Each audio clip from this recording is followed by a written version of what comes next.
Today on This Week Health. It's more than just opening up a video visit connection. There's a lot of infrastructure that you need to think about. One is try to strive for probably a hybrid model. For myself, I still go to clinic once a week. There's a level of patients wanting to see you, things that you do need to check, I think, physically in person. So try to keep a hybrid model if at all possible.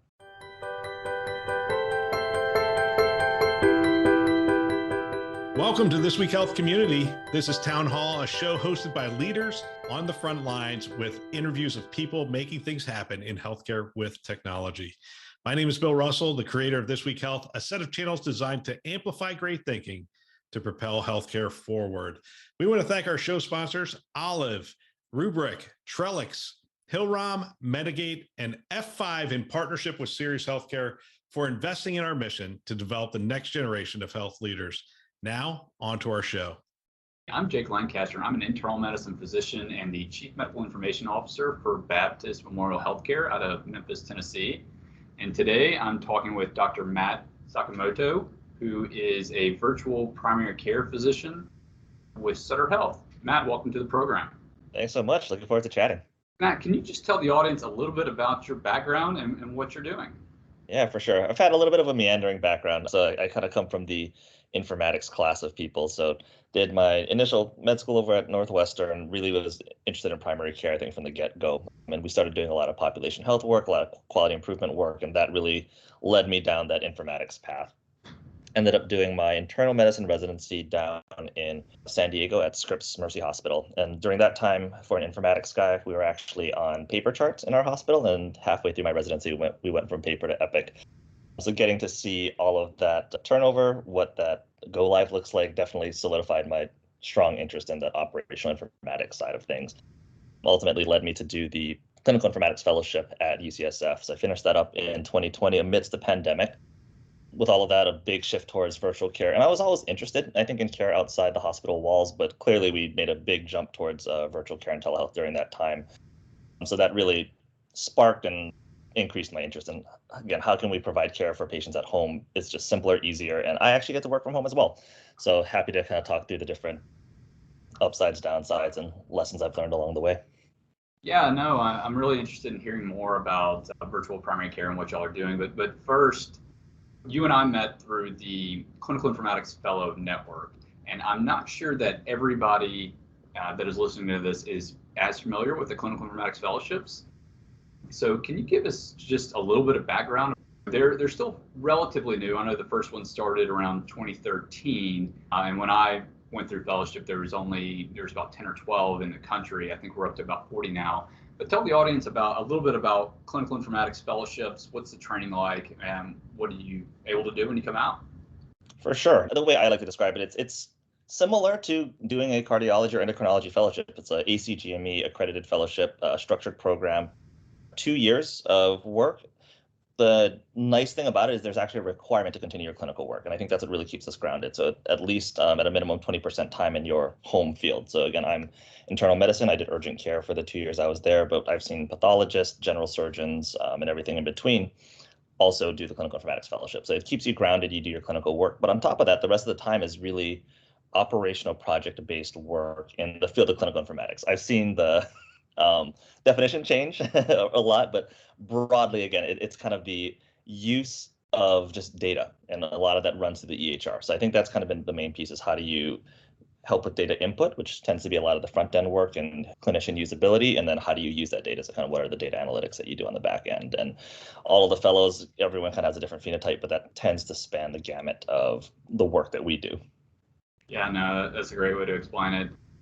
When I was in fellowship, we spent a lot of time with our CMIO and helping him or her on any of the project that they were working on, and so got to see a lot of that side, and a little bit different than the research biomedical informatics that people may have been more familiar with before this applied clinical informatics. But let's dive in and talk a little bit more about virtual primary care. Everybody knows that at the beginning of the pandemic, telemedicine really exploded. It was obviously here before then, but it exploded in a huge way during the pandemic.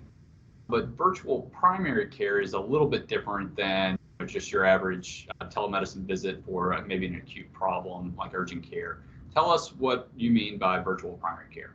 Yeah, for sure. And I'd make a specific point to say virtual primary care and virtual care, not specifically telehealth, because that to me, most people when they hear telehealth, they tend to think of a video visit, maybe a telephone call.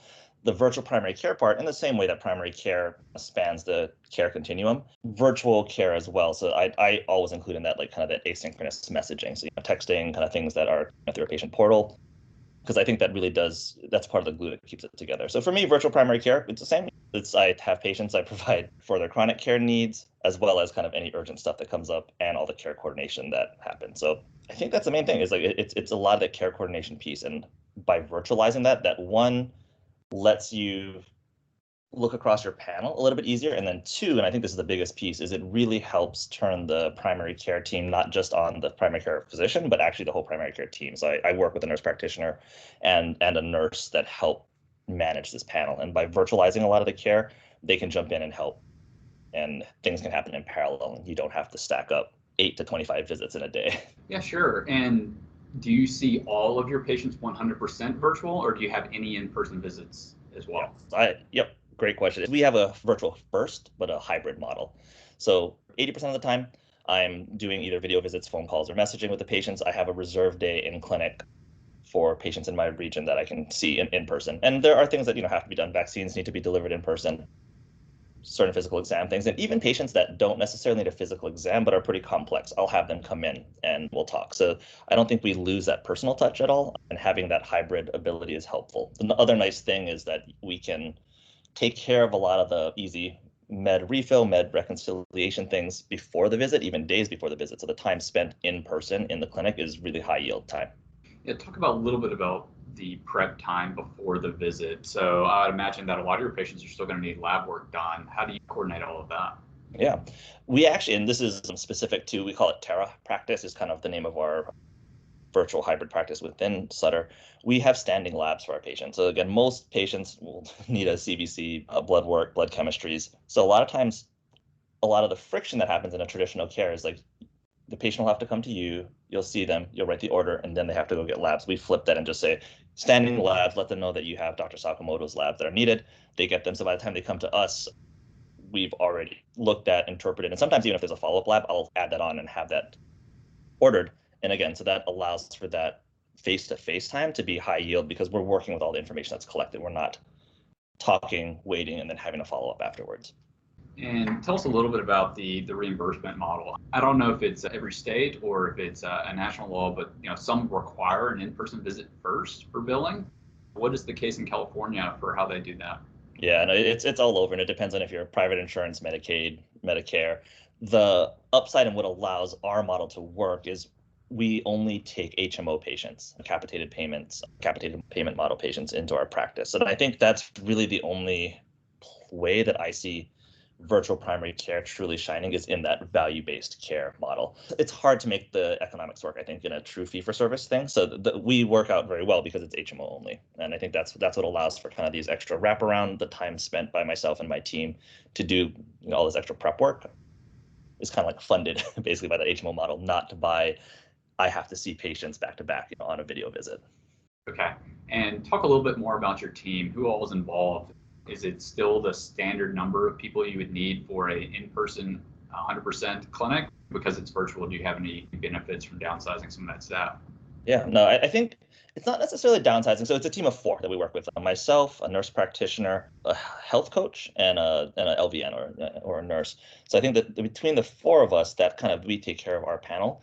So that's about the same amount of people that you would need for an in-clinic thing. I think the thing that's helpful is that we actually have flexibility, that we can flex we have 3 pods currently set up across the Bay Area.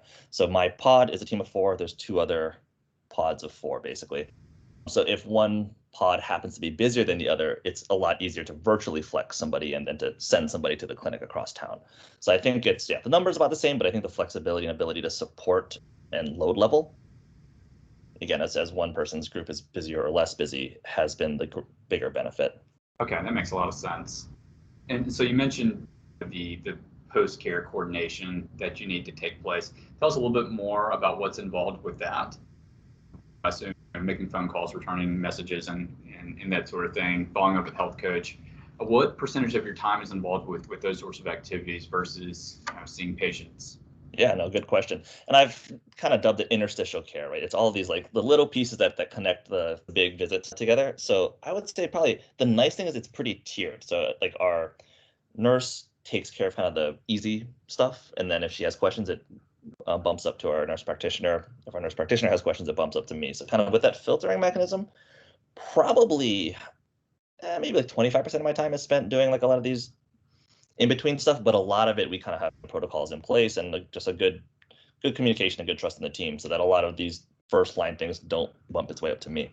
Okay, yeah, that makes a lot of sense. I know one of the big things that's making the rounds in the news today is just the number of messages that are coming to in baskets and message box from patients since the pandemic started, and also with the 21st Century Cures Act. Sounds like you have a pretty good system in place to manage some of that increased load. Yeah, and I think actually a lot of it is just communicating with the patients, right? Like, so what is a urgent message? I'm kind of letting them know. And ours, we actually do tend to have them, we encourage them to message us. And I think the reason why most places try to avoid it, we encourage them to message us because we have a team managing the in-basket. I think in a lot of other places, it solely falls on the clinician's shoulders. And that's insane, right? So I think having a shared in-basket, and again, good communication, good protocols in place has helped keep that sane from our end. And it leads to a timelier patient care, right? Because a lot of times a patient's waiting on just their clinician to get to that message. Half the time it's taken care of and done by my nurse before I even check the inbox. Yeah, no, you sound very lucky. I recognize it, and I fully recognize it's a place of privilege, but I think it's a model that is neat to keep. I think our clinician it's definitely something we're trying to create here. Speaking of that, if you were to give advice to a clinician or physician that wants to go and move the clinic from in-person to virtual, how would you go about standing that up? Yeah, I think a lot of it is it's more than just opening up a video visit connection. There's a lot of infrastructure that you need to think about before making the jump. Also, actually, I'll say two things. One is try to strive for probably a hybrid model. Again, for myself, I still go to clinic once a week. There's a level of patients wanting to see you, things that you do need to check, I think, physically in person. So try to keep a hybrid model if at all possible. But when you're building out the virtual pieces, again, what is your video visit technology, all of that thing. But the other part that I've looked at is I've kind of dubbed the virtual back office. Things that I used to be able to just turn to my left and ask my nurse to do, you can't do because we're all sitting in our own apartment. So like opening those channels and those back channels is just as important as opening those channels with the patient. So thinking through, is it going to be secure chat through your EHR? Are you going to be messaging securely through Teams? Do you have another way to kind of have, again, opening the lines of communication? So think through what that looks like in addition to the technical hardware pieces. That makes a lot of sense. And what about panel size? Would you be able to keep your same panel size, or could you ramp up or go lower? I mean, what is your sense on that? Yeah, I think I know everyone uses panel size as a metric, but it really should be panel complexity, right? So I think a couple of different models that have popped up, the Medicare DCEs, if you have a lot of super complex patients, that total number could be lower, right? So just to put numbers on things, so our target panel size is 2,000, maybe 2,400, I think, spread across our team. And again, that's split between myself and the nurse practitioner. But that allows us to, again, respond to patients in a timely manner, but not sort of overwhelm us with all the requests and the different things that the patients are having. So I've seen, so that's for what it's worth, that's our benchmark currently, is kind of somewhere in like the 22 to 2,400 range for a pod. No, that makes perfect sense. I know we're running short of time, but I have a lot more questions about virtual primary care. I guess the main one that I would like to know is, for those virtual patients that you're seeing, how many of them are you doing any sort of remote patient monitoring, or are they going home with blood pressure monitors and other things and loading their vital signs into your EHR? How is that being done, or what percentage of your patients are having that done? Yeah, I'd say, I mean, so currently probably a good at least 25% we have some sort of monitoring. So like for patients with diabetes, we have some continuous glucose monitoring. We've partnered with OnDuo. A lot of our stuff actually comes in through Apple Health Kit. So that's actually been, we use Epic as our EHR. So those opening those connections and just building off of what's already there has been really helpful. So I'd say blood pressure, weight, and glucose have been like the three things that have been the highest yield stuff that we've been kind of tracking. Okay, that makes sense.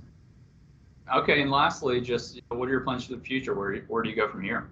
Yeah, I think just growing the model. So right now, like I said, so we're currently have 3 pods, seeing like what that ability to, and just one state. So I think to me, like the biggest leap is going to be, how do you take something from one state and then be able to cross state boundaries? Even parents with kids that go to college somewhere else, like being able to have that continuum of care. I think the golden ticket going forward is just to be able to have continuity of care across state lines, and we are not there yet. Yeah, no, and I would assume the telemedicine laws and being able to practice in other states is it's still not perfect. It's still not seamless. Any sense of where that's going in the future? My fingers are crossed on the IMLC. I think I forget what it stands for, but like Interstate Medical Licensure Compact. So yeah. If we can get that through, that might open up some doors. Barring that, I've known a few physicians that have gotten licensed in all 50 states and DC, but that's a long road and does not seem like a sustainable route. Oh, that seems bad. Well, Matt, I really appreciate you joining me today to talk about virtual primary care. Certainly would love to talk with you more in the future. No, for sure. Thanks so much for this time. This is something I'm super passionate about, and always happy to chat more. All right. Good luck to you. I love this show. I love hearing from people on the front lines. I love hearing from these leaders. And we want to thank our hosts who continue to support the community by developing this great content. We also want to thank our show sponsors, Olive, Rubric, Trellix, Hillrom, Medigate, and F5 in partnership with Sirius Healthcare for investing in our mission to develop the next generation of health leaders. If you want to support the show, let someone know about our shows. They all start with This Week Health, and you can find them wherever you listen to podcasts. Keynote, Townhall, Newsroom, and Academy. Check them out today, and thanks for listening. That's all for now.